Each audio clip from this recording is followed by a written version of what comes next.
After much COVID delay, Mary took us to Reefton where she grew up. Knowledge, with the help of friends still living there, gave us a fascinating look into the life of the town, past and present.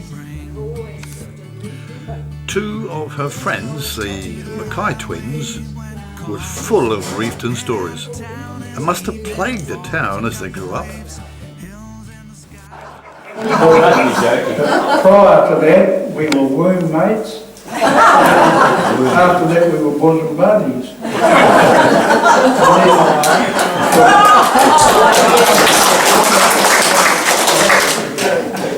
We're meant to be some of the lightest babies that were born, and they put us on the scales here and by the open window, and we blew off. So but anyway, we were delivered. The doctor was Mary's dad, Dr. Heafy, and because we may have been a bit premature, they wanted us to go to Karatani. And Mary's dad had a brand new car, and he gave it to our dad to take us over to Christchurch, which was really much more than never forgot. And when they had a sexton out here, they used to pay a sexton to do the roads. He wanted a day off, and he didn't want to tell the boss. So he come and got Steph and I. He used to do a lot of work for different people around the valley, farm work, different stones. He thought we were just the boys to do the grave when he was away. And when you're digging the grave, you have a frame shaped like a coffin, and you cut the screws, and as you're digging the hole here with a pick and shovel and windows, you'll lower the frame down to make sure that when the coffin went down, it did go all the way to the bottom. But we were 13, I think, and it was a hot day, and he wasn't paying us any. So before he left, he had a bottle of Fanta, and he never had anything to get the crown top off, so he just smashed on the headstone, and there was a lot of glass in it. So he went back into the old shed, and there'd been, when they were digging up things, there'd been a set of old ladies' stockings in there. So he filtered it through the stockings and drank it out of that. Anyway, we were pretty a bit tired, pretty bony out there with pick and shovel. We only got down about 3 feet and we tapered it off, and it fitted a lot at the top. And when I went to bury the poor old lady, and there the coffin got stuck. So he ended up getting the sack.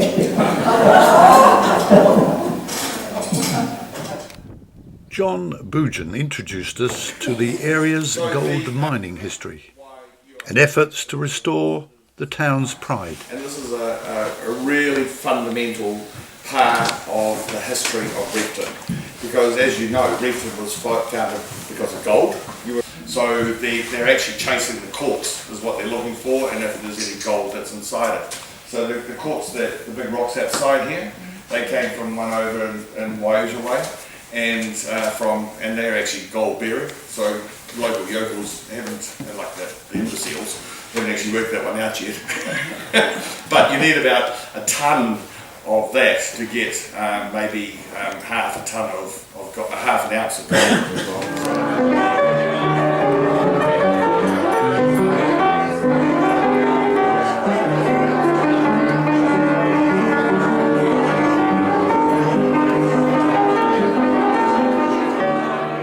A remarkable Reefton talent entertained us at dinner in the evening at Dawson's, one of the town's nicely restored hotels.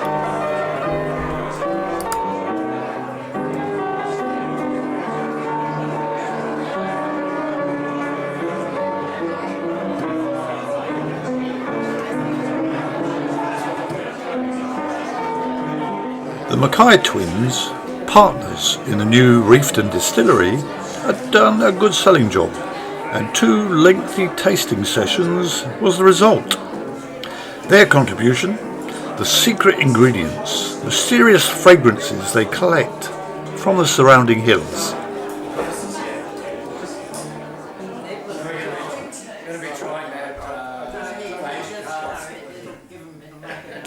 Rotherford Probarians know a thing or two about their gins and tasting. Obviously, it's a serious activity not to be rushed.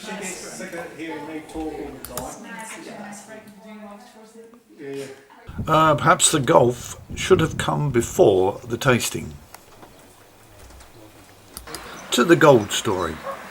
I have seldom seen a museum so interestingly stocked and so enthusiastically introduced. At its height in this church had 150 kids in the Sunday school roll. Wow. In Blakes Point had a population of around 350 people at its height. It was around the year 1900. The quartz veins in this area were mined from 1870 to around the mid-1920s, with around in the sort of Reefton area, the last one closing in 1951 at Waiuta.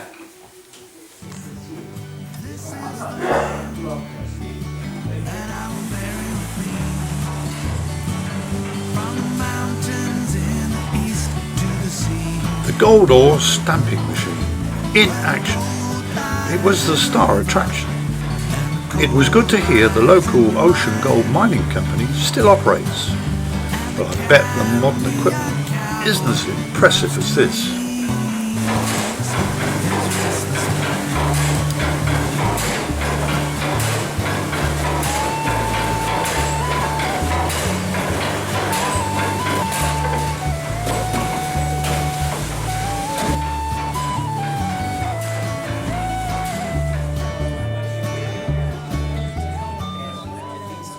The final session was introduced by the town's retired headmistress, Moira Lockington.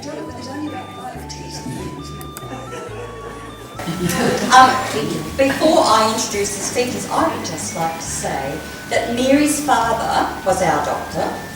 He came to Reefton for 1 year and he stayed for 20. Moira brought us more personalities of the town, with snapshots of their lives. Change is inevitable, but Reefton has a level of vitality that will preserve its values and maintain its popularity. Reefton is a town you should go to and not drive through. From being the first in the southern hemisphere to have electric street lighting, it's still leading the way by defining the role of small, rural New Zealand towns in a changing world.